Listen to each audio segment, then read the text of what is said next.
ਵਾਹਿਗੁਰੂ ਜੀ ਕਾ ਖਾਲਸਾ ਵਾਹਿਗੁਰੂ ਜੀ ਕੀ ਫਤਿਹ।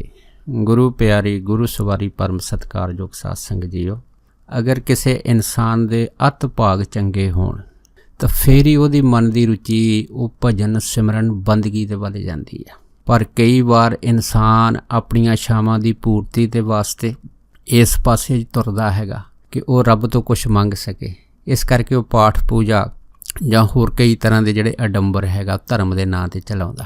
ਪਰ ਇੱਥੇ ਅੱਜ ਦਾਸ ਇੱਕ ਐਸੇ ਪ੍ਰਾਣੀ ਦੀ ਘਟਨਾ ਆਪ ਸਾਰੀਆਂ ਸੰਗਤਾਂ ਨਾਲ ਸਾਂਝਾ ਕਰਦਾ ਹੈਗਾ, ਜਿਸ ਪ੍ਰਾਣੀ ਨੇ ਆਪਣੀ ਜੋ ਮੰਦ ਵਾਸ਼ਨਾ ਕਾਮ ਵਾਸ਼ਨਾ ਦੀ ਪੂਰਤੀ ਦੇ ਵਾਸਤੇ ਵਾਹਿਗੁਰੂ ਦੀ ਜਿਹੜੀ ਹੈ ਉਹ ਭਜਨ ਬੰਦਗੀ ਸਿਮਰਨ ਦੀ ਜਿਹੜੀ ਵਿਧੀ ਹੈਗੀ ਆ ਉਸ ਨੂੰ ਅਪਣਾਇਆ, ਤਾਂ ਜੋ ਆਪਣੇ ਉਹ ਮੰਦ ਕਰਮ ਕਰਨ ਦੇ ਵਿੱਚ ਸਫਲ ਹੋ ਸਕੇ। ਸੋ ਇਹ ਜਿਹੜੀ ਘਟਨਾ ਹੈਗੀ ਆ ਇਹ ਸੰਤ ਬਾਬਾ ਕਰਮ ਸਿੰਘ ਜੀ ਹੋਤੀ ਮਰਦਾਨ ਉਹਨਾਂ ਦੇ ਟਾਈਮ ਦੀ ਹੈ। ਜਦੋਂ ਸੰਤ ਬਾਬਾ ਕਰਮ ਸਿੰਘ ਜੀ ਹੋਤੀ ਮਰਦਾਨ ਵਾਲੇ ਜਿਹੜੇ ਸੀਗੇ ਉਹ ਉਹਨਾਂ ਟਾਈਮਾਂ ਦੇ ਵਿੱਚ ਹੋਤੀ ਮਰਦਾਨ ਵਿਚਰਦੇ ਹੁੰਦੇ ਸੀਗੇ, ਕਿਉਂਕਿ ਇਹ ਸਾਰਾ ਜਿਹੜਾ ਇਲਾਕਾ ਸੀਗਾ ਉਸ ਟਾਈਮ ਦੇ ਵਿੱਚ ਇਹ ਪਠਾਣਾਂ ਦਾ ਸੀਗਾ। ਅਤੇ ਪਠਾਨ ਜਿਹੜੇ ਲੋਕੀ ਸੀਗੇ ਇਹ ਆਪਣੇ ਦੇ ਨਾਲ ਜਿਹੜੇ ਸੀਗੇ ਜਿੱਥੇ ਵੀ ਵਿਚਰਦੇ ਸੀਗੇ ਖਾਸ ਕਰਕੇ ਜ਼ਿਆਦਾ ਤੋਂ ਜ਼ਿਆਦਾ ਜਿਹੜੇ ਹਥਿਆਰ ਆਪਣੇ ਕੋਲ ਰੱਖਦੇ ਹੁੰਦੇ ਸੀਗੇ। ਦੂਸਰੀ ਗੱਲ ਇਹ ਸੀਗੀ ਕਿ ਇਸ ਇਲਾਕੇ ਦੇ ਵਿੱਚ ਸਿੱਖ ਆਬਾਦੀ ਘੱਟ ਹੋਣ ਕਰਕੇ ਆਮ ਕਰਕੇ ਇਹਨਾਂ ਪਠਾਣਾਂ ਦਾ ਜਿਹੜਾ ਖਤਰਾ ਸੀਗਾ ਉਹ ਦੂਸਰੀਆਂ ਕੌਮਾਂ ਦੇ ਜਿਹੜੇ ਪ੍ਰਾਣੀ ਸੀਗੇ ਇਨਸਾਨ ਸੀ ਉਹਨਾਂ ਦੇ ਉੱਤੇ ਬਣਿਆ ਰਹਿੰਦਾ ਸੀਗਾ। ਇੱਕ ਵਾਰ ਕੀ ਹੋਇਆ ਕਿ ਇਸੇ ਹੀ ਇਲਾਕੇ ਦਾ ਪਠਾਨ, ਜਿਸ ਪਠਾਨ ਦਾ ਜਿਹੜਾ ਨਾਂ ਸੀ ਅਬਦਲ ਗਫਾਰ ਖਾਂ, ਇਹ ਜਿਹੜਾ ਅਬਦਲ ਗਫਾਰ ਖਾਂ ਪਠਾਨ ਸੀਗਾ ਇਹ ਇਸ ਇਲਾਕੇ ਦੇ ਵਿੱਚ ਬੜਾ ਧਨਾੜ ਆਦਮੀ ਮੰਨਿਆ ਜਾਂਦਾ ਸੀਗਾ। ਅਤੇ ਕਾਫੀ ਸਾਰੇ ਜਿਹੜੇ ਪਠਾਨ ਸੀ ਇਹਦੇ ਪਹਿਰੇ ਦੇ ਵਿੱਚ ਇਹਦੇ ਕਾਮਿਆਂ ਦੇ ਰੂਪ ਦੇ ਵਿੱਚ ਕੰਮ ਕਰਦੇ ਹੁੰਦੇ ਸੀ। ਅਬਦਲ ਗਫਾਰ ਖਾਂ ਦੀਆਂ 4 ਬੇਗਮਾਂ ਸੀਗੀਆਂ ਅਤੇ ਇਹਨਾਂ ਬੇਗਮਾਂ ਤੋਂ ਅਬਦਲ ਗਫਾਰ ਖਾਂ ਦੇ 5 ਲੜਕੇ ਸੀ ਅਤੇ 3 ਲੜਕੀਆਂ ਹੋਈਆਂ ਸੀ। ਪਰ ਅਬਦਲ ਗਫਾਰ ਖਾਂ ਉਹਦੇ ਵਿੱਚ ਇੱਕ ਸਭ ਤੋਂ ਵੱਡੀ ਘਾਟ ਇਹ ਸੀ ਕਿ ਉਹ ਕਾਮੀ ਪੁਰਸ਼ ਸੀਗਾ। ਉਹਦੀ ਜਿਹੜੀ ਹੈ ਨਾ ਕਾਮ ਵਾਸ਼ਨਾ ਇੰਨੀ ਪ੍ਰਬਲ ਹੁੰਦੀ ਸੀਗੀ ਕਿ ਉਹਦੀ ਪੂਰਤੀ ਦੇ ਵਾਸਤੇ ਆਪਣਾ ਜਿਹੜੀ ਨਜ਼ਰ ਹੈਗੀ ਆ ਉਹ ਖਾਸ ਕਰਕੇ ਜਿਹੜੀਆਂ ਬਗਾਨੀਆਂ ਇਸਤਰੀਆਂ ਹਨ ਉਹਨਾਂ ਦੇ ਵੱਲ ਝਾਕਣ ਵੱਲ ਲਗਾਈ ਰੱਖਦਾ ਸੀ। ਇੱਕ ਵਾਰ ਕੀ ਹੋਇਆ ਕਿ ਇਹ ਅਬਦਲ ਗਫਾਰ ਖਾਂ ਪਠਾਨ ਕਿਤੇ ਜਾ ਰਿਹਾ ਸੀਗਾ, ਇਹਦੀ ਜਿਹੜੀ ਨਜ਼ਰ ਸੀ ਹੈ ਨਾ ਕਿਸੇ ਦੀ ਬੇਗਮ 'ਤੇ ਪੈ ਗਈ। ਜਦ ਬੇਗਮ 'ਤੇ ਪਈ ਉਹਦੀ ਸੁੰਦਰਤਾ ਦਾ ਰੂਪ ਦੇਖ ਕੇ ਹੈ ਨਾ ਇਹ ਜਿਹੜਾ ਅਬਦਲ ਗਫਾਰ ਖਾਂ ਪਠਾਨ ਸੀਗਾ ਇਹ ਝੱਲਾ ਹੋ ਗਿਆ ਅਤੇ ਇਹਨੇ ਮਨ 'ਚ ਸੋਚਿਆ ਵੀ ਕਿਉਂ ਨਾ ਹੋਵੇ ਵੀ ਇਹ ਜਿਹੜੀ ਔਰਤ ਵਾ ਇਸ ਨੂੰ ਮੈਂ ਆਪਣੇ ਵੱਸ ਦੇ ਵਿੱਚ ਕਰ ਲਵਾਂ। ਸੋ ਇਸ ਕਰਕੇ ਇਸ ਨੇ ਜਿਹੜੇ ਸੀ ਕਈ ਤਰ੍ਹਾਂ ਦੇ ਯਤਨ ਕਰਨੇ ਆਰੰਭ ਕਰ ਦਿੱਤੇ। ਜਦ ਯਤਨ ਕਰਨੇ ਆਰੰਭ ਕਰ ਦਿੱਤੇ ਤਾਂ ਉਹ ਜਿਹੜੀ ਔਰਤ ਸੀ ਉਸ ਨੂੰ ਵੀ ਨਾ ਪਠਾਨ ਖਾਨ ਦੀ ਇਸ ਸ਼ੱਕੀ ਨੀਅਤ ਦੇ ਉੱਤੇ ਪੂਰੀ ਤਰ੍ਹਾਂ ਸ਼ੱਕ ਪੈ ਗਿਆ ਕਿ ਇਹਦਾ ਜਿਹੜੀ ਨੀਅਤ ਅਬਦਲ ਗਫਾਰ ਖਾਂ ਪਠਾਨ ਦੀ ਇਹ ਚੰਗੀ ਨਹੀਂ ਹੈ। ਇਸ ਕਰਕੇ ਉਹਨੇ ਵੀ ਪ੍ਰਣ ਕੀਤਾ ਕਿ ਉਹ ਆਪਣੇ ਜਿਹੜੇ ਹਨ ਪਤੀ ਵਰਤਾ ਧਰਮ ਦੇ ਵਿੱਚ ਪੱਕੀ ਰਹੇ ਹੈਗੀ। ਪਰ ਇਹਨੇ ਜਿੰਨੇ ਵੀ ਯਤਨ ਕੀਤੇ ਆਪਣੇ ਧਨ ਦੌਲਤ ਦੀ ਬਦੌਲਤ ਇਹਦੇ ਅਬਦਲ ਗਫਾਰ ਖਾਂ ਪਠਾਨ ਦੇ ਸਾਰੇ ਯਤਨ ਫੇਲ ਹੋ ਗਏ। ਜਦ ਯਤਨ ਫੇਲ ਹੋ ਗਏ ਤਾਂ ਇਹਦੀ ਜਿਹੜੀ ਪ੍ਰਬਲ ਇੱਛਾ ਸੀਗੀ ਉਹ ਵੱਧਦੀ ਗਈ। ਜਿਉਂ-ਜਿਉਂ ਇਹਨੇ ਜਿਹੜੇ ਯਤਨ ਕੀਤੇ ਵੀ ਕਿਸੇ ਨਾ ਕਿਸੇ ਤਰੀਕੇ ਦੇ ਨਾਲ ਪੈਸੇ ਦੇ ਨਾਲ ਰਾਜਨੀਤਿਕ ਕਿਸੇ ਵੀ ਤਰੀਕੇ ਦੇ ਨਾਲ ਇਹ ਜਿਹੜੀ ਬੇਗਮ ਹੈਗੀ ਹੈ ਦੂਸਰੇ ਦੀ ਉਸ ਨੂੰ ਆਪਣੇ ਵਸ਼ ਦੇ ਵਿੱਚ ਕੀਤਾ ਜਾਵੇ। ਪਰ ਅਨੇਕਾਂ ਯਤਨ ਕਰਨ ਤੋਂ ਬਾਅਦ ਜਦ ਉਹ ਜਿਹੜੀ ਬੇਗਮ ਸੀਗੀ ਦੂਸਰੀ ਉਹ ਇਸ ਦੇ ਵਸ ਦੇ ਵਿੱਚ ਨਹੀਂ ਆਈ, ਜਦ ਇਹਦਾ ਵਸ਼ੀਕਰਨ ਤੋਂ ਵਾਰ ਹੋ ਗਿਆ ਅਤੇ ਇਹਦੀ ਜਿਹੜੀ ਹਰਕਤ ਸੀਗੀ ਉਹ ਪਾਗਲਾਂ ਤੋਂ ਵੀ ਪਰੇ ਹੋ ਗਈ। ਫਿਰ ਇਸ ਨੇ ਸੋਚਿਆ ਵੀ ਹੁਣ ਕਿਵੇਂ ਹੋ ਸਕਦਾ ਹੈ। ਉਸ ਤੋਂ ਬਾਅਦ ਫਿਰ ਇੰਨੇ ਜਿਹੜੇ ਉਸ ਟਾਈਮ ਦੇ ਉੱਧਰਲੇ ਮੁੱਲੇ ਸੀਗੇ ਜਿਹੜੇ ਜਾਦੂ ਟੂਣੇ ਤਵੀਤ ਕਰਦੇ ਹੁੰਦੇ ਸੀ, ਜਿਹਨਾਂ ਨੂੰ ਅਸੀਂ ਸਿਆਣੇ ਬੰਦੇ ਆਖ ਦਿੰਦੇ ਹਾਂ, ਇਹਨੇ ਸਿਆਣਿਆਂ ਕੋਲ ਜਾਣਾ ਸ਼ੁਰੂ ਕੀਤਾ ਅਤੇ ਕਈ ਤਰ੍ਹਾਂ ਦੇ ਜਿਹੜੇ ਜਾਦੂ ਟੂਣੇ ਤਵੀਤ ਕਰਨੇ ਸ਼ੁਰੂ ਕਰ ਦਿੱਤੇ ਅਤੇ ਕਈਆਂ ਨੂੰ ਭਾਰੀਆਂ ਇਹਨੇ ਰਕਮਾਂ ਦਿੱਤੀਆਂ।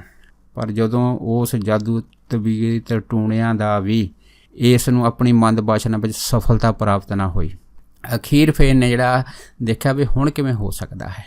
ਫਿਰ ਇਹਦੇ ਮਨ ਦੇ ਵਿੱਚ ਇਹ ਹੋਇਆ ਕਿ ਸਾਡੇ ਧਰਮ ਦੇ ਵਿੱਚ ਇਸ ਤਰ੍ਹਾਂ ਦਾ ਕੋਈ ਪੀਰ ਕੋਈ ਜਾਣੀ ਮੁੱਲਾ ਜਿਹੜਾ ਹੈਗਾ ਉਹ ਨਹੀਂ ਹੈ ਕਿ ਜਿਹੜਾ ਮੇਰੀ ਇਸ ਮੰਦ ਵਾਸ਼ਨਾ ਦੀ ਪੂਰਤੀ ਨੂੰ ਪੂਰਾ ਕਰ ਸਕੇ। ਇਸ ਕਰਕੇ ਇਹਨੇ ਸੋਚਿਆ ਕਿ ਹੋਵੇ ਨਾ ਹੋਵੇ ਤਾਂ ਕਿਸੇ ਹੋਰ ਧਰਮ ਦੇ ਵਿੱਚ ਮੈਂ ਜਾ ਕੇ ਦੇਖਾਂ, ਅਗਰ ਮੈਨੂੰ ਉੱਥੇ ਕੋਈ ਪੀਰ ਮੁੱਲਾ ਕੋਈ ਇਸ ਤਰ੍ਹਾਂ ਦਾ ਕੋਈ ਗੁਰੂ ਪੀਰ ਮਿਲ ਜਾਂਦਾ ਜੋ ਮੇਰੀ ਮਨ ਦੀ ਜਿਹੜੀ ਹੈ ਇਹ ਪੂਰਤੀ ਹੈ ਇਹਨੂੰ ਪੂਰਾ ਕਰ ਸਕੇ। ਉਸ ਟਾਈਮ ਫਿਰ ਇਹਦੇ ਜਿਹੜੇ ਪਠਾਨ ਸੀਗੇ ਜਿਹੜੇ ਇਹਦੇ ਅੰਗ ਰੱਖਿਅਕ ਵੀ ਹੁੰਦੇ ਸੀਗੇ ਅਤੇ ਇਹਦੇ ਕਈ ਸਾਥੀ ਹੁੰਦੇ ਸੀ ਖਾਣ ਪੀਣ ਵਾਲੇ ਬਹੁਤ ਸਾਰੇ। ਉਹਨਾਂ ਨੇ ਫਿਰ ਅਬਦਲ ਗਫਾਰ ਖਾਂ ਪਠਾਨ ਨੂੰ ਦੱਸਿਆ ਕਿ ਇੱਥੇ ਰਾਮਦਾਸ ਸਿੱਖ ਰਹਿੰਦਾ ਹੈਗਾ ਤੇ ਉਹਨੂੰ ਜਿਹੜੀ ਦੁਨੀਆ ਹੈਗੀ ਉਹ ਬੜੀ ਮੰਨਦੀ ਆ। ਤੂੰ ਇੱਦਾਂ ਕਰਕੇ ਉਸ ਨੂੰ ਜਿਹੜਾ ਹੈ ਨਾ ਰਾਮਦਾਸ ਆ ਉਹਦੇ ਕੋਲ ਚਲਾ ਜਾ। ਅਬਦੁਲ ਗਫਾਰ ਖਾਂ ਪਠਾਨ ਦੇਖੋ ਰਾਮਦਾਸ ਕੋਲ ਚਲੇ ਗਿਆ। ਜਦ ਭਾਈ ਰਾਮਦਾਸ ਉਹਨਾਂ ਦੇ ਪਾਸ ਪਹੁੰਚਿਆ ਤਾਂ ਭਾਈ ਰਾਮਦਾਸ ਜੀ ਨੇ ਦੱਸਿਆ ਕਿ ਅਗਰ ਤੂੰ ਆਪਣੇ ਮਨ ਦੀ ਕੋਈ ਵੀ ਇੱਛਾ ਪੂਰੀ ਕਰਨੀ ਹੈ ਨਾ, ਤੇ ਇਸੇ ਹੀ ਧਰਤੀ ਦੇ ਉੱਤੇ ਸੰਤ ਬਾਬਾ ਕਰਮ ਸਿੰਘ ਜੀ ਹੋਤੀ ਮਰਦਾਨ ਵਾਲੇ ਰਹਿੰਦੇ ਆ, ਤੇ ਉਹਨਾਂ ਦੀ ਸਿੱਖੀ ਸੇਵਕੀ ਬੜੀ ਦੂਰ ਦੂਰ ਤੱਕ ਆ। ਤੂੰ ਇਸ ਤਰ੍ਹਾਂ ਕਰ, ਉਹਨਾਂ ਦੇ ਚਰਨਾਂ 'ਚ ਜਾ ਤੇ ਉਹਨਾਂ ਨੂੰ ਆਪਣੀ ਇਹ ਜਿਹੜੀ ਮਨ ਦੀ ਵਿਥਿਆ ਹੈ ਨਾ ਇਹ ਸਾਂਝੀ ਕਰ, ਤੇ ਉਹ ਤੇਰੀ ਜਿਹੜੀ ਕਾਮ ਵਾਸ਼ਨਾ ਦੀ ਵਿਥਿਆ ਜਾਂ ਜਿਸ ਕਿਸੇ ਤਰ੍ਹਾਂ ਦੀ ਕੋਈ ਇੱਛਾ ਹੈ ਨਾ ਉਹ ਪੂਰਤੀ ਕਰਨਗੇ। ਦੇਖੋ ਜਦ ਅਬਦੁਲ ਗਫਾਰ ਖਾਂ ਪਠਾਨ ਨੂੰ ਇਹ ਪਤਾ ਲੱਗਾ, ਉਹ ਇੰਨਾ ਖੁਸ਼ ਹੋਇਆ, ਉਸੇ ਟਾਈਮ ਆਪਣੇ ਕਈ ਅੰਗ ਰੱਖਿਆ ਲੈ ਕੇ ਹੋਤੀ ਮਰਦਾਨ ਚਲਾ ਗਿਆ। ਜਦ ਡੇਰੇ ਅਸਥਾਨ 'ਤੇ ਪਹੁੰਚਿਆ ਤੇ ਸੇਵਕਾਂ ਤੋਂ ਪਤਾ ਲੱਗਾ ਵੀ ਸੰਤ ਬਾਬਾ ਕਰਮ ਸਿੰਘ ਹੋਣੀ ਇਸ ਟਾਈਮ ਨਦੀ ਦੇ ਕਿਨਾਰੇ ਦੇ ਉੱਤੇ ਬੈਠੇ ਨਾ ਬੰਦਗੀ ਕਰਦੇ ਆ। ਇਹ ਅਬਦੁਲ ਗਫਾਰ ਖਾਂ ਪਠਾਨ ਜਿਹੜਾ ਸੀਗਾ ਉਹ ਆਪਣੇ ਬੰਦੇ ਲੈ ਕੇ ਜਿੱਥੇ ਮਹਾਂਪੁਰਖ ਬੰਦਗੀ ਕਰਦੇ ਸੀ ਉੱਥੇ ਪਹੁੰਚ ਗਿਆ। ਜਦ ਉੱਥੇ ਪਹੁੰਚਾ ਤੇ ਇਹਨੇ ਕੀ ਦੇਖਿਆ, ਉੱਥੇ ਕਈ ਗੁਰਮੁਖ ਪਿਆਰੇ ਵੀ ਜਿਹੜਾ ਸੰਤਾਂ ਤੋਂ ਦੂਰ ਇੱਕ ਪਾਸੇ ਨਦੀ ਦੇ ਕੰਢੇ ਚੌਂਕੜੇ ਲਾ ਕੇ ਰਾਤ ਨੂੰ ਬੈਠੇ ਹੋਏ ਆ, ਜਿਵੇਂ ਜਿਹੜੇ ਹੰਸ ਆ ਨਾ ਮਾਨ ਸਰੋਵਰਾਂ 'ਤੇ ਬੈਠੇ ਹੋਏ ਆ। ਪਰ ਕਿਉਂਕਿ ਇਹਦੇ ਅੰਦਰ ਕਾਮ ਦੀ ਪ੍ਰਬਲ ਇੱਛਾ ਸੀਗੀ ਤੇ ਕਾਮ ਦੇ ਵਿੱਚ ਬਿਲਕੁਲ ਸਦਾਈ ਤੇ ਝੱਲਾ ਹੋਇਆ ਸੀਗਾ, ਇਸ ਕਰਕੇ ਇਹਨੇ ਜਾ ਕੇ ਹੈ ਨਾ ਉਹਨਾਂ ਨੂੰ ਪੁੱਛਿਆ ਕਿ ਮੈਂ ਹੈ ਨਾ ਪੀਰ ਕਰਮ ਸਿੰਘ ਹੁਣਾਂ ਨੂੰ ਮਿਲਣਾ ਹੈ। ਜਦ ਇੰਨੀ ਗੱਲ ਹੋਈ ਤਾਂ ਉਹ ਬੰਦਗੀ ਕਰਨ ਵਾਲੇ ਸਿੱਖਾਂ ਨੇ ਉਂਗਲੀਆਂ ਇਸ਼ਾਰਾ ਕੀਤਾ ਕਿ ਉਹ ਉਸ ਅਸਥਾਨ 'ਤੇ ਬੈਠੇ। ਇਹ ਸਿੱਧਾ ਉੱਥੇ ਚਲੇ ਗਿਆ। ਜਦ ਉੱਥੇ ਚੱਲ ਗਿਆ, ਉੱਥੇ ਜਾ ਕੇ ਹੈ ਨਾ ਤੇ ਸੰਤਾਂ ਦੇ ਚਰਨਾਂ ਦੇ ਵਿੱਚ ਜਿਹੜਾ ਸੀ ਜਾ ਕੇ ਲੰਮਾ ਪੈ ਗਿਆ, ਤੇ ਨਾਲ ਹੀ ਕਹਿਣ ਲੱਗਿਆ, ਕਹਿੰਦੇ ਪੀਰ ਜੀ ਵੀ ਮੈਂ ਤੁਹਾਡੀ ਹੈ ਨਾ ਬੜੀ ਉਪਮਾ ਸੁਣੀ ਆ, ਤੇ ਇਸ ਕਰਕੇ ਮੈਂ ਐਡੀ ਦੂਰੋਂ ਆਇਆ, ਤੇ ਤੁਸੀਂ ਮੇਰੇ 'ਤੇ ਐਸੀ ਕਿਰਪਾ ਕਰੋ ਕਿ ਮੇਰੀ ਜਿਹੜੀ ਮਨ ਦੀ ਮੁਰਾਦ ਨਾ ਪੂਰੀ ਹੋ ਜਾਵੇ। ਜਦ ਇੱਕ ਗੱਲ ਹੋਈ ਤਾਂ ਬਾਬਾ ਕਰਮ ਸਿੰਘ ਹੁਣਾਂ ਨੇ ਅਬਦੁਲ ਗਫਾਰ ਖਾਂ ਪਠਾਨ ਵੱਲ ਤੱਕਿਆ, ਤੱਕ ਕੇ ਦੇਖਿਆ ਕਿ ਇਹਦੀ ਜਿਹੜੀ ਪੂਰਤੀ ਹੈ ਤੇ ਬਿਲਕੁਲ ਗੁਰਮਤਿ ਤੋਂ ਉਲਟ ਹੈਗੀ ਆ। ਖੈਰ ਕਿਉਂਕਿ ਮਹਾਂਪੁਰਖ ਜਿਹੜੇ ਹੁੰਦੇ ਬਹੁਤ ਜ਼ਿਆਦਾ ਦੂਰ ਦ੍ਰਿਸ਼ਟੀ ਦੂਰ ਅੰਦੇਸ਼ੀ ਵਾਲੇ ਹੁੰਦੇ ਆ, ਇਸ ਕਰਕੇ ਬਾਬਾ ਕਰਮ ਸਿੰਘ ਹੁਣਾਂ ਨੇ ਉਸ ਨੂੰ ਕਿਸੇ ਤਰ੍ਹਾਂ ਦਾ ਵੀ ਕੋਈ ਸੁਝਾਅ ਨਹੀਂ ਦਿੱਤਾ, ਤੇ ਉਹਨੂੰ ਕਹਿਣ ਲੱਗੇ, ਕਹਿੰਦੇ ਕਿ ਅਬਦੁਲ ਗਫਾਰ ਖਾਂ ਕਿ ਇਹ ਜਿਹੜੀ ਤੂੰ ਮਨ ਦਾ ਸੰਕਲਪ ਜਾਂ ਮਨ ਦੀ ਇੱਛਾ ਲੈ ਕੇ ਆਇਆ ਹੈ ਨਾ, ਕਹਿੰਦੇ ਇਹ ਤਾਂ ਬਹੁਤ ਛੋਟੀ ਜਿਹੀ ਆ। ਜਦ ਸੰਤਾਂ ਨੇ ਬਾਬਾ ਕਰਮ ਸਿੰਘ ਹੁਣਾਂ ਨੂੰ ਇਹ ਕਹਿਤਾ ਕਿ ਇਹ ਬੜੀ ਤੇਰੀ ਇੱਛਾ ਬੜੀ ਛੋਟੀ ਜਿਹੀ ਆ, ਤਾਂ ਅਬਦੁਲ ਗਫਾਰ ਖਾਂ ਪਠਾਨ ਬੜਾ ਹੈਰਾਨ ਹੋਇਆ ਕਿ ਕਿਸੇ ਨੇ ਮੈਨੂੰ ਇਹ ਨਹੀਂ ਕਿਹਾ ਕਿ ਇਹ ਤੇਰਾ ਕੰਮ ਬੜਾ ਮੁਸ਼ਕਿਲ ਹੈਗਾ, ਮੈਂ ਸਾਰੇ ਯਤਨ ਤੋੜ ਕਰਕੇ ਦੇਖ ਲਏ, ਲੇਕਿਨ ਇਹ ਪੀਰ ਕਹਿੰਦੇ ਆ ਕਿ ਇਹ ਤਾਂ ਕੰਮ ਬਿਲਕੁਲ ਮਾਮੂਲੀ ਆ। ਤੇ ਫਿਰ ਅਬਦੁਲ ਗਫਾਰ ਖਾਂ ਦੇ ਚਿਹਰੇ 'ਤੇ ਚਮਕ ਪੈ ਗਈ। ਉਹ ਯਕਦਮ ਮਹਾਂਪੁਰਖਾਂ ਨੂੰ ਪੁੱਛਣ ਲੱਗਾ ਬਾਬਾ ਕਰਮ ਸਿੰਘ ਹੁਣਾਂ ਨੂੰ, ਕਹਿੰਦਾ ਅੱਛਾ ਜੀ ਇਹ ਬਿਲਕੁਲ ਛੋਟਾ ਕੰਮ ਆ? ਸੰਤ ਕਹਿੰਦੇ ਹਾਂ ਇਹ ਤਾਂ ਬਿਲਕੁਲ ਮਾਮੂਲੀ ਆ।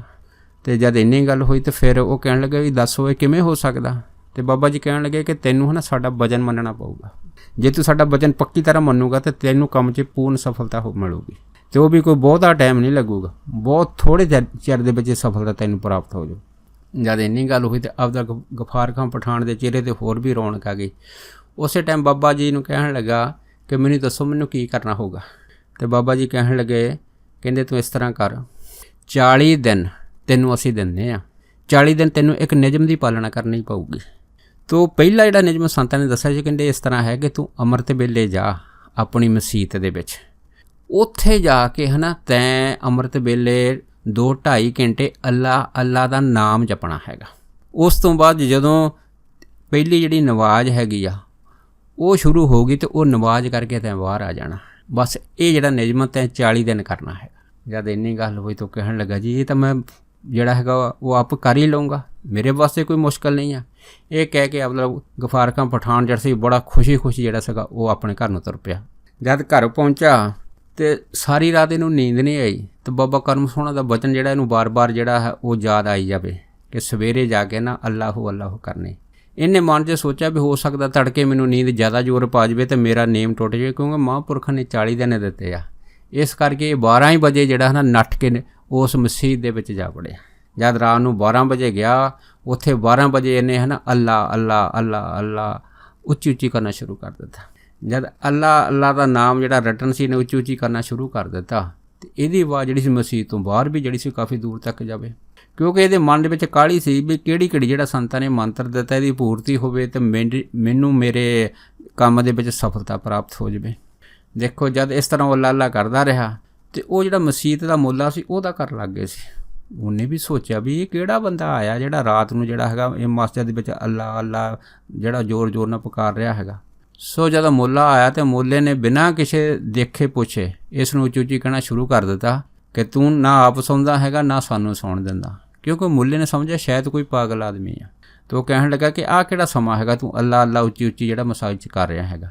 ਪਰ ਅਬਦੁਲ ਗਫਾਰ ਖਾਂ ਪਠਾਨ ਉਹ ਇੰਨਾ ਜਿਹੜਾ ਸੀਗਾ ਇਸ ਕੰਮ ਦੇ ਵਿੱਚ ਮਸਤ ਹੋਇਆ ਸੀਗਾ, ਜਾਂ ਉਹਦੀ ਬੁੱਧੀ ਇੰਨੀ ਮਲੀਨ ਹੋਈ ਸੀ ਨਾ ਕਿ ਉਹਨੂੰ ਬੜੀ ਜਲਦੀ ਸੀ, ਅਤੇ ਇਸ ਕਰਕੇ ਉਹਨੇ ਉਹ ਮੁੱਲੇ ਦੀ ਗੱਲ ਸੁਣੀ ਅਣਸੁਣੀ ਕਰਕੇ ਉੱਚੀ ਉੱਚੀ ਜਿਹੜਾ ਸੀ ਇਹੋ ਹੀ ਜਿਹੜਾ ਉਹ ਰਟਨ ਕਰੀ ਗਿਆ ਕਿ ਅੱਲਾ ਅੱਲਾ ਅੱਲਾ। ਜਦ ਇਹ ਰਟਨ ਵਾਰ-ਵਾਰ ਹੀ ਕਰੀ ਗਿਆ ਤੇ ਫਿਰ ਮੁੱਲੇ ਨੇ ਸਮਝਿਆ ਵੀ ਚਲੋ ਹੋ ਸਕਦਾ ਹੈ ਕੋਈ ਇਸ ਤਰ੍ਹਾਂ ਦਾ ਆਦਮੀ ਹੋਏਗਾ। ਅਖੀਰ ਮੁੱਲਾ ਗਾਲਾਂ ਵਗੈਰਾ ਕੱਢ ਕੇ ਤਾਂ ਉਹਨੂੰ ਆਪਣੇ ਘਰ ਜਿਹੜਾ ਸੀ ਮੁੱਲਾ ਤਾਂ ਵਾਪਸ ਆ ਗਿਆ। ਅਤੇ ਇਹ ਜਦ ਦਿਨ ਚੜ੍ਹਿਆ, ਜਦ ਪਹਿਲੀ ਨਮਾਜ਼ ਦਾ ਟਾਈਮ ਹੋਇਆ ਅਤੇ ਅਬਦੁਲ ਗਫਾਰ ਖਾਨ ਨੇ ਪਹਿਲੀ ਨਮਾਜ਼ ਜਿਹੜੀ ਸੀ ਉਹ ਮਸਜਿਦ 'ਚ ਪੜ੍ਹੀ। ਉਸ ਤੋਂ ਬਾਅਦ ਫਿਰ ਇਹ ਆਪਣੇ ਘਰ ਆ ਗਿਆ। ਜਦ ਘਰ ਆ ਗਿਆ, ਹੁਣ ਰਾਤ ਦਾ 12 ਵਜੇ ਦਾ ਅੱਲਾ ਹੁਣ 3-4 ਘੰਟੇ ਲਗਾਤਾਰ ਜਦ ਤੱਕ ਜਿਹੜੀ ਪਹਿਲੀ ਨਮਾਜ਼ ਨਹੀਂ ਹੁੰਦੀ ਕਰਨਾ, ਅਤੇ ਇਹਦੇ ਮਨ ਦੇ ਉੱਤੇ ਅੰਮ੍ਰਿਤ ਵੇਲੇ ਦਾ ਅੱਲਾ ਅੱਲਾ, ਚਾਹੇ ਇਹਨੇ ਉਹ ਮਨ ਵਾਸ਼ਨਾ ਦੀ ਪੂਰਤੀ ਵਾਸਤੇ ਕਹਿਣਾ ਸ਼ੁਰੂ ਕਰ ਦਿੱਤਾ ਸੀਗਾ, ਪਰ ਹੈ ਤਾਂ ਉਹ ਰੱਬ ਦਾ ਹੀ ਨਾਂ ਹੈਗਾ। ਪਰ ਇਹਦੇ ਮਨ ਬੁੱਧੀ ਦੇ ਉੱਤੇ ਇਸ ਅੱਲਾ ਅੱਲਾ ਜਪਣ ਦਾ ਇੰਨਾ ਅਸਰ ਹੋਇਆ ਨਾ ਕਿ ਇਹਦੇ ਮਨ ਵਿੱਚ ਫਿਰ ਵੀ ਜਿਹੜੀ ਸੀ ਪਹਿਲਾਂ ਜਿਹੜੀ ਉਹ ਤਸਵੀਰ ਸੀ ਉਸ ਇਸਤਰੀ ਦੀ, ਜਿਹੜੀ ਇਹਦੇ ਦਿਲੋਂ ਦਿਮਾਗ ਦੇ ਵਿੱਚ ਕਾਮ ਪੂਰਤੀ ਦੀ ਵਾਸ਼ਨਾ ਦੀ ਪੂਰਤੀ ਦੇ ਵਾਸਤੇ ਜਿਹੜੀ ਸੀ ਉਹ ਪੂਰੀ ਤਰ੍ਹਾਂ ਛਾ ਗਈ ਸੀ। ਹੁਣ ਇਹਨੂੰ ਹੁਣ ਅੱਲਾ ਅੱਲਾ ਦੀ ਜਿਹੜੀਆਂ ਘੰਟੀਆਂ ਸੀਗੀਆਂ ਬਿਲ ਵਿੱਚ ਇਹਦੇ ਦਿਮਾਗ 'ਚ ਟਕਰਾਉਣ ਲੱਗ ਪਈਆਂ। ਜਦ ਟਕਰਾਉਣ ਤੇ ਕਦੀ ਜਿਹੜੀ ਉਹ ਮੰਦ ਵਾਸ਼ਨਾ ਦਾ ਖਿਆਲ ਆਵੇ ਤੇ ਕਦੀ ਅੱਲਾ ਦੀ ਆਵਾਜ਼ ਕੰਨ 'ਚ ਟਕਰਾਵੇ। ਭਾਵ ਕੀ ਆ, ਦੋਨਾਂ ਦਾ ਆਪਸ ਵਿੱਚ ਜਿਹੜਾ ਹੈ ਨਾ ਯੁੱਧ ਹੋ ਗਿਆ। ਜਦ ਯੁੱਧ ਹੋ ਗਿਆ ਤੇ ਇਹ ਅਗਲੇ ਦਿਨ ਵੀ ਇਸੇ ਤਰ੍ਹਾਂ 12 ਵਜੇ ਭੱਜਾ ਤੇ ਫਿਰ ਅੱਲਾਹੂ ਅੱਲਾਹੂ ਇਹਨੇ ਕਰਨਾ ਸ਼ੁਰੂ ਕਰਤਾ। ਜਦ ਅੱਲਾ ਅੱਲਾ ਦਾ ਜਾਪ ਕੀਤਾ ਫਿਰ ਨਮਾਜ਼ ਕੀਤੀ। ਇਸ ਤਰ੍ਹਾਂ ਕਰਦੇ ਕਰਦੇ 3-4 ਦਿਨ ਹੋਏ। ਇਹਦੀ ਜਿਹੜੀ ਗੱਲ ਸੀਗੀ ਇਹ ਆਲੇ ਦੁਆਲੇ ਜਿੰਨੇ ਵੀ ਹੋਰ ਸੱਜਣ ਸੀਗੇ ਉਹਨਾਂ ਤੱਕ ਪਹੁੰਚ ਗਈ ਕਿ ਅਬਦੁਲ ਗਫਾਰ ਖਾਂ ਪਠਾਨ, ਜਿਸ ਦੀਆਂ 4 ਬੇਗਮਾਂ ਤੇ ਜਿਹੜਾ ਬਹੁਤ ਜ਼ਿਆਦਾ ਕਾਮੀ ਪੁਰਸ਼ ਮੰਨਿਆ ਜਾਂਦਾ, ਜਿਹ ਤੋਂ ਹਰ ਇੱਕ ਇਸਤਰੀ ਜਿਹੜੀ ਹੈਗੀ ਆ ਉਹ ਦੂਰ ਭੱਜਦੀ ਹੈ, ਅਤੇ ਇਹ ਕਿਵੇਂ ਜਾ ਕੇ ਜਿਹੜਾ ਹੈਗਾ ਉਹ ਅੱਲਾਹੂ ਅੱਲਾਹੂ ਜਿਵੇਂ ਪੀਰ ਕਰਦੇ ਉਸ ਤਰ੍ਹਾਂ ਸਾਰੀ ਰਾਤ ਜਿਹੜਾ ਹੈਗਾ ਉਹ ਮਸਜਿਦ ਦੇ ਵਿੱਚ ਲੱਗਾ ਰਹਿੰਦਾ ਹੈਗਾ। ਸੋ ਜਦ ਲੋਕਾਂ ਨੇ ਇਹ ਸੁਣਿਆ ਵੀ ਇਹਨੂੰ ਕੀ ਹੋ ਗਿਆ, ਅਤੇ ਉਹਨਾਂ ਨੇ ਇਹ ਜਿਹੜੀ ਖਬਰ ਸੀ ਅਬਦੁਲ ਗਫਾਰ ਖਾਨ ਦੀਆਂ ਜਿਹੜੀਆਂ ਬੇਗਮਾਂ ਸੀ 4 ਉਹਨਾਂ ਨੂੰ ਦੇ ਦਿੱਤੀ। ਉਹ ਜਦ ਬੇਗਮਾਂ ਨੇ ਸੁਣੀ ਉਹ ਹੈਰਾਨ ਹੋ ਗਈਆਂ ਕਿ ਦੇਖੋ ਅਸੀਂ 4 ਇਸਤਰੀਆਂ ਇਹਦੀਆਂ, ਪਰ ਫਿਰ ਵੀ ਇਹ ਆਪਣੀ ਕਾਮ ਵਾਸ਼ਨਾ ਦੀ ਪੂਰਤੀ ਦੇ ਵਾਸਤੇ ਕਿਸੇ ਗੈਰ ਔਰਤ ਦੇ ਉੱਤੇ ਨਜ਼ਰ ਟਿਕਾਈ ਬੈਠਾ ਹੈਗਾ, ਅਤੇ ਜਿਹਦੇ ਕਰਕੇ ਇਹ ਘਰ ਵੀ ਘੱਟ ਆਉਂਦਾ ਸੀ, ਬੋਲਦਾ ਵੀ ਘੱਟ ਸੀ, ਹਰ ਟਾਈਮ ਖਿਝਿਆ ਰਹਿੰਦਾ ਸੀ, ਤਾਂ ਬਾਹਰ ਹੀ ਜਿਹੜੇ ਹਨ ਕਿਸੇ ਨਾ ਕਿਸੇ ਬਿਉਂਤਾਂ ਬਾਹਰ ਕੱਢਦਾ ਰਹਿੰਦਾ ਸੀ, ਜਿਸ ਕਰਕੇ ਇਹਨੇ ਬਹੁਤ ਸਾਰਾ ਪੈਸਾ ਜਿਹੜਾ ਸੀ ਹੈ ਨਾ ਇਹਦੇ ਵਿੱਚ ਹੀ ਖਰਚ ਕਰ ਦਿੱਤਾ।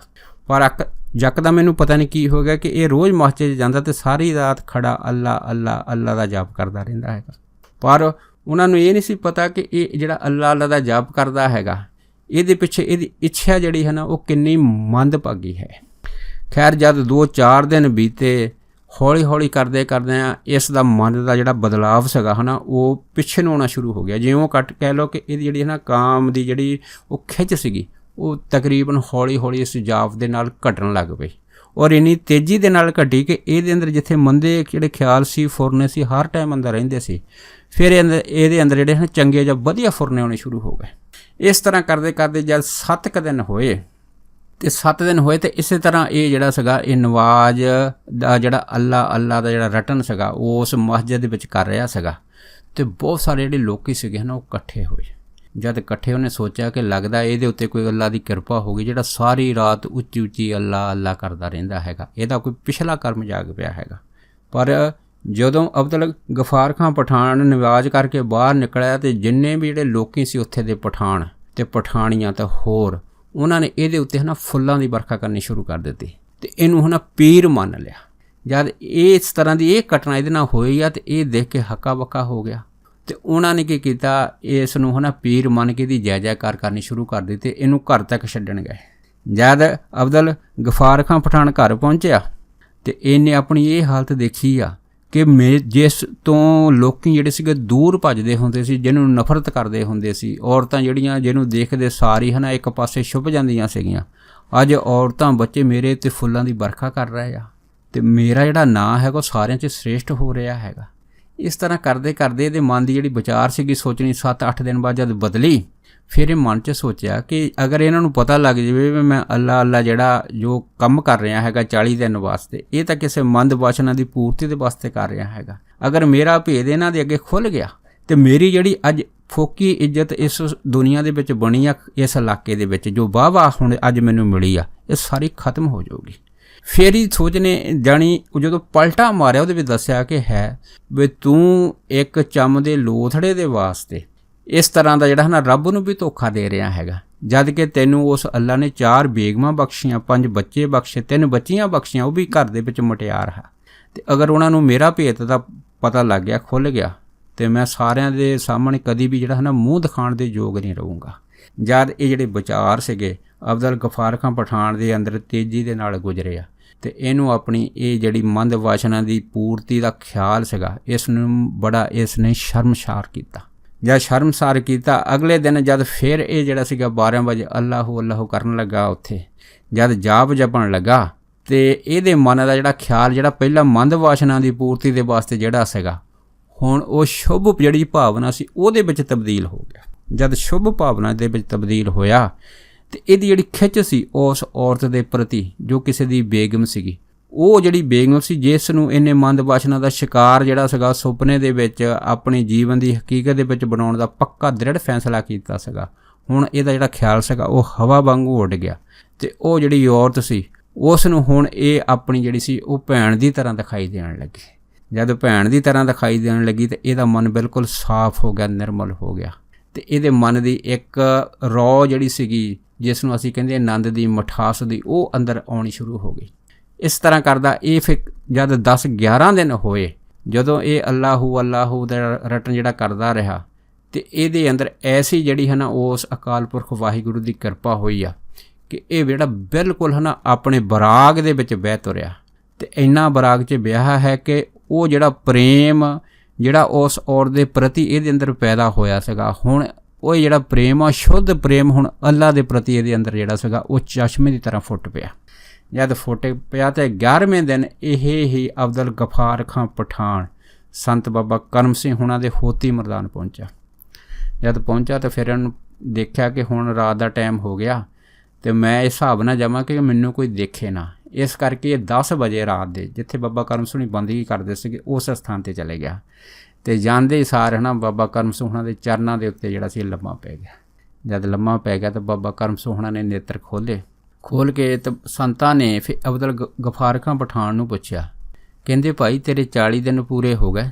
ਜਦ ਇੰਨੀ ਗੱਲ ਹੋਈ, ਜਦ ਅਬਦੁਲ ਗਫਾਰ ਖਾਂ ਪਠਾਨ ਜਿਹੜਾ ਸੀਗਾ ਉਹ ਬਹੁਤ ਜ਼ੋਰ ਦੇ ਨਾਲ ਰੋਣਾ ਸ਼ੁਰੂ ਹੋ ਗਿਆ। ਜਦ ਮੱਲੋ ਜੋਰੀ ਰੋਣ ਉਹਦੇ ਅੱਖਾਂ ਦੇ ਵਿੱਚੋਂ ਨਿਕਲਿਆ ਹੈ ਨਾ, ਤੇ ਮਹਾਂਪੁਰਖਾਂ ਨੂੰ ਕਹਿਣ ਲੱਗਾ ਜੀ ਅਜੇ ਤਾਂ ਮੈਨੂੰ 11 ਦਿਨ ਹੋਏ ਆ। ਤੇ ਮਹਾਂਪੁਰਖ ਕਹਿੰਦੇ ਹੈ ਤੇਰੇ 11 ਦਿਨਾਂ ਦੇ ਵਿੱਚ ਤੇਰੀ ਜਿਹੜੀ ਮਨ ਦਾ ਸੰਕਲਪ ਸੀ, ਤੇਰੀ ਪੂਰਤੀ ਸੀ, ਉਹ ਪੂਰੀ ਹੋ ਗਈ। ਤਾਂ ਅਬਦੁਲ ਗਫਾਰ ਖਾਂ ਕਹਿੰਦਾ ਹਾਂ, ਮੇਰੀ ਜਿਹੜੀ ਪਹਿਲੀ ਪੂਰਤੀ ਸੀ ਮੰਦ ਵਾਸ਼ਨਾ ਦੀ, ਉਹ ਹੁਣ ਬਦਲ ਕੇ ਚੰਗੀ ਜਿਹੜੀ ਪੂਰਤੀ ਹੈ ਉਹ ਪੈ ਗਈ ਆ। ਹੁਣ ਮੈਨੂੰ ਅੱਲਾ ਦਾ ਨਾਮ ਜਪਣ ਦਾ ਜਿਹੜਾ ਰਸ ਅੰਦਰ ਆਇਆ ਹੈ, ਉਹ ਮੇਰੇ ਅੰਦਰ ਐਸਾ ਡਾਢਾ ਹੋ ਗਿਆ ਹੈ ਕਿ ਮੈਨੂੰ ਹੁਣ ਕੋਈ ਵੀ ਜਿਹੜਾ ਮਾਸ ਦਾ ਲੋਸੜਾ ਹੈ ਜਿਹਦੇ ਵਾਸਤੇ ਮੈਂ ਆਪਣੀ ਜਿਹੜੀ ਸਾਰੀ ਜ਼ਿੰਦਗੀ ਦੇ ਸਵਾਸ ਉਹ ਗਲਤ ਕੰਮਾਂ ਦੇ ਖਰਚ ਕਰਦੇ, ਉਹਦੇ ਵਾਸਤੇ ਬੜਾ ਪਛਤਾਵਾ ਹੈਗਾ। ਤੇ ਹੁਣ ਮੈਨੂੰ ਪਤਾ ਲੱਗਾ ਕਿ ਅਸਲ ਦੇ ਵਿੱਚ ਜੋ ਅਸਲ ਜ਼ਿੰਦਗੀ ਆ ਉਹ ਕੀ ਆ। ਤੇ ਕਹਿੰਦੇ ਹੁਣ ਮੈਨੂੰ ਪਤਾ ਲੱਗਾ ਕਿ ਅਸਲ ਦੇ ਵਿੱਚ ਵਾਹਿਗੁਰੂ ਦਾ ਦੀਦਾਰ, ਦਰਸ਼ਨ, ਪ੍ਰੇਮ, ਮਿੱਤਰਤਾ, ਅਗਰ ਸੱਚੀ ਦੋਸਤੀ ਕਿਸੇ ਦੇ ਨਾਲ ਹੈ, ਅਗਰ ਕੋਈ ਸੱਚਾ ਇਸ਼ਕ ਕਿਸੇ ਦੇ ਨਾਲ ਹੈ, ਤਾਂ ਉਹ ਕੇਵਲ ਅੱਲਾ ਦੇ ਨਾਲ ਹੀ ਹੋ ਸਕਦਾ ਹੈ, ਦੂਸਰੇ ਨਾਲ ਨਹੀਂ ਹੋ ਸਕਦਾ। ਜਦ ਇਸ ਤਰ੍ਹਾਂ ਦੀ ਜਿਹੜੀ ਵਿਚਾਰ ਸੀ ਅਬਦੁਲ ਗਫਾਰ ਖਾਂ ਪਠਾਨ ਨੇ ਸੰਤ ਬਾਬਾ ਕਰਮ ਸਿੰਘ ਹੁਣਾਂ ਨੇ ਕੀਤੀ ਸੀ, ਤੇ ਬਾਬਾ ਜੀ ਨੇ ਫਿਰ ਤੱਕ ਲੈ ਕੇ ਅਬਦੁਲ ਗਫਾਰ ਖਾਂ ਪਠਾਨ ਨੂੰ ਹੁਣ ਨਾਮ ਦੀ ਜਿਹੜੀ ਰੰਗਤ ਹੈਗੀ ਉਹ ਪੂਰੀ ਤਰ੍ਹਾਂ ਚੜ੍ਹ ਚੁੱਕੀ ਆ। ਫਿਰ ਦੇਖੋ ਸੰਤ ਬਾਬਾ ਕਰਮ ਸਿੰਘ ਹੁਣਾਂ ਨੇ ਫਿਰ ਅਬਦੁਲ ਗਫਾਰ ਖਾਂ ਪਠਾਨ ਨੂੰ ਜਿਹੜੀ ਸੀਗੀ ਉਹ ਥਾਪਨਾ ਦਿੱਤੀ। ਥਾਪਨਾ ਦੇ ਕੇ ਕਹਿਣ ਲੱਗੇ, ਕਹਿੰਦੇ ਖਾਨ ਸਾਹਿਬ ਇਹ ਮੋਰਚਾ ਜਿਹੜਾ ਸੀਗਾ, ਜਿਹੜਾ 40 ਦਿਨਾਂ ਦੇ ਵਿੱਚ ਤੁਸੀਂ ਜਿੱਤਣਾ ਸੀਗਾ, ਇਸ ਮਨ ਦਾ ਜਿਹੜਾ ਝੁਕਾਅ ਸੀਗਾ ਮੰਦ ਵਾਸ਼ਨਾ ਵੱਲ, ਉਸ ਨੂੰ ਚੰਗੀ ਵਾਸ਼ਨਾ ਵੱਲ ਲਾਉਣ ਲਈ ਜਿਹੜਾ 40 ਦਿਨ ਦਾ ਟਾਈਮ ਸੀਗਾ, ਇਹ ਤੁਸੀਂ 11 ਦਿਨ ਦੇ ਵਿੱਚ ਹੀ ਪੂਰਾ ਕਰ ਲਿਆ ਹੈ। ਤੇ ਹੁਣ ਤੁਸੀਂ ਆਪ ਜਿਹੜਾ ਹੈਗੇ ਆ ਇਸ ਇਲਾਕੇ ਦੇ ਪੀਰਾਂ ਦੇ ਵਿੱਚ ਗਿਣੇ ਜਾਓਗੇ। ਇਹ ਜਿਹੜਾ ਵਚਨ ਸੀਗਾ ਨਾ ਫਿਰ ਬਾਬਾ ਕਰਮ ਸਿੰਘ ਹੁਣਾਂ ਨੇ ਦਿੱਤਾ ਸੀਗਾ। ਦੇਖੋ ਫਿਰ ਅਬਦੁਲ ਗਫਾਰ ਖਾਂ ਪਠਾਨ ਦੀ ਜਿਹੜੀ ਸੀ ਐਸੀ ਇੱਜ਼ਤ ਜਿਹੜੀ ਨਜ਼ਰ ਉਸ ਇਲਾਕੇ ਦੇ ਵਿੱਚ ਹੋਈ ਆ ਕਿ ਹਰੇਕ ਇਸਤਰੀ ਬੱਚਾ ਹਨ ਇਹਨੂੰ ਪੀਰ ਮੰਨਣ ਲੱਗ ਪਿਆ ਸੀ। ਫਿਰ ਕਿਉਂਕਿ ਧਨਾੜ ਤਾਂ ਪਹਿਲਾਂ ਹੀ ਸੀਗਾ, ਇਸ ਕਰਕੇ ਇਹਨੇ ਆਪਣੇ ਇਲਾਕੇ ਦੇ ਵਿੱਚ ਆਪਣੀ ਜ਼ਮੀਨ ਦੇ ਵਿੱਚ ਜਿਹੜੀ ਇੱਕ ਵੱਖਰੀ ਮਸਜਿਦ ਬਣਾਈ, ਉਹਦੇ ਵਿੱਚ ਇਹਨੇ ਲੰਗਰ ਵੀ ਲਾਇਆ।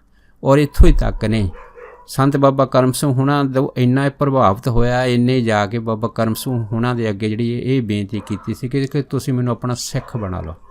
ਪਰ ਬਾਬਾ ਕਰਮ ਸਿੰਘ ਹੁਣਾਂ ਨੇ ਕਿਹਾ ਸੀਗਾ, ਕਹਿੰਦੇ ਨਹੀਂ ਭਾਈ, ਤੂੰ ਆਪਣੇ ਧਰਮ ਦੇ ਵਿੱਚ ਰਹਿ ਕੇ ਹੈ ਨਾ ਪੂਰਾ ਸਿੱਖ ਬਣ ਸਕਦਾ ਹੈਗਾ। ਇਸ ਕਰਕੇ ਜਿਸ ਧਰਮ ਦੇ ਵਿੱਚ ਤੈਨੂੰ ਉਸ ਅੱਲਾ ਨੇ ਭੇਜਿਆ ਹੈਗਾ ਤੇ ਤੂੰ ਇਸੇ ਹੀ ਧਰਮ ਦੇ ਵਿੱਚ ਰਹਿ ਕੇ ਆਪਣੇ ਧਰਮ ਦੇ ਵਿੱਚ ਆਪਣੇ ਆਪ ਨੂੰ ਪ੍ਰਪੱਕ ਕਰ। ਫਿਰ ਦੇਖੋ ਅਬਦੁਲ ਗਫਾਰ ਖਾਨ ਪਠਾਨ ਨੇ ਜਿੱਥੇ ਮਸਜਿਦ ਬਣਾਈ ਸੀ ਉੱਥੇ ਹੀ ਇੱਕ ਗੁਰਦੁਆਰਾ ਸਾਹਿਬ ਬਣਾਇਆ ਤੇ ਇਹਦੀ ਫਿਰ ਸ਼ਰਧਾ ਜਿਹੜੀ ਸੀ ਇੰਨੀ ਜ਼ਿਆਦਾ ਹੋਈ ਆ ਕਿ ਇਹਦੇ ਸੇਵਕ ਜਿਹੜੇ ਸੀਗੇ ਫਿਰ ਕਈ ਹਿੰਦੂ ਪਰਿਵਾਰ ਵੀ ਜਿਹੜੇ ਸੀ ਅਬਦੁਲ ਗਫਾਰ ਖਾਨ ਪਠਾਨ ਦੇ ਹੋਏ ਸੀ ਤੇ ਇਹਨੇ ਫਿਰ ਇੱਕ ਮੰਦਿਰ ਵੀ ਬਣਾਇਆ ਸੀਗਾ। ਇਹ ਸਾਰੀ ਕਿਰਪਾ ਜਿਹੜੀ ਸੀ ਇਹ ਸੰਤ ਬਾਬਾ ਕਰਮ ਸਿੰਘ ਹੋਤੀ ਮਰਦਾਨ ਵਾਲਿਆਂ ਦੇ ਅਸੀਸ ਦੇ ਵਿੱਚੋਂ ਅਬਦੁਲ ਗਫਾਰ ਖਾਨ ਪਠਾਨ ਨੂੰ ਮਿਲੀ ਸੀ ਕਿ ਜਿੱਥੋਂ ਉਹ ਇੱਕ ਬਹੁਤ ਵੱਡੇ ਨੀਚ ਕਰਮ ਤੋਂ ਅੱਜ ਐਡੇ ਵੱਡੇ ਸ਼ੁਭ ਕਰਮ ਦੇ ਵਿੱਚ ਤਬਦੀਲ ਹੋ ਗਿਆ। ਇਸੇ ਕਰਕੇ ਸਾਨੂੰ ਗੁਰਬਾਣੀ ਨੇ ਆਖਿਆ ਹੈਗਾ ਕਿ ਭਾਈ ਪਸ਼ੂ ਪ੍ਰੇਤ ਮੁਗਧ ਕੋ ਤਾਰੇ ਪਾਹਨ ਪਾਰ ਤਾਰੇ।